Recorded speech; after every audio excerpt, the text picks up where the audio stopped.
Welcome to the deep dive, where we take on these colossal mountains of information that you send us articles, papers, guides and give you the tools to climb them, and fast. And today we are definitely tackling a giant. We are. It's Leo Tolstoy's monumental epic War and Peace. It's not really a book you just read, it's more like an entire universe you have to navigate. A historical, social, philosophical universe.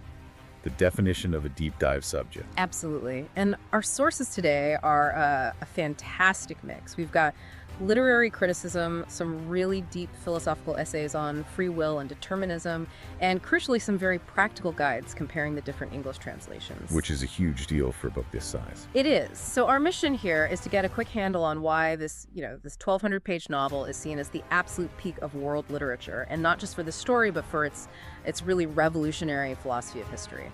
Well, the novel itself was serialized, I think, between 1865 and 1869, and it's set right in the middle of the Napoleonic Wars in early 19th century Russia. Right, from about 1805 to 1812. Exactly. And what makes it so unique is that it's this radical fusion of things. It's a novel, it's a history book, and it's a philosophy tract, all kind of smashed together into one. Okay, so let's start with that scope, because the historical realism is just legendary. Tolstoy wasn't just writing a story near history, he was building this hyper-realistic world. What was his secret sauce for that? His commitment to it was just absolute. It came from deep research, but also from very personal experience. Like his own time in the military. He poured his own brutal experiences from the Crimean War right onto the page.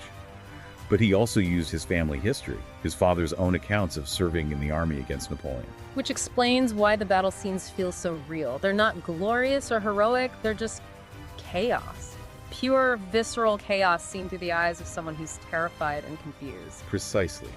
That's what gives the big events their authenticity. Whether it's the humiliating Russian defeat at Austerlitz in 1805, or the final triumph over the French in 1812. But it's not just the battlefield. He maps out the whole social world, too. The whole social landscape.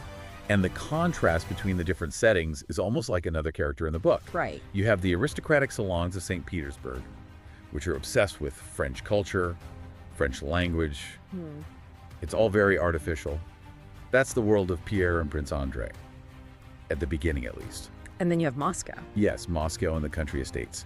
That's where he places the heart of, authentic Russian life, spirituality, family, tradition. That's where the characters go to find genuine meaning away from all the pretense. And that tension between the artificial and the authentic really sets the stage for his whole philosophy. It does. Yeah. And the academic world has been dissecting it ever since. I mean, it's viewed through every lens imaginable.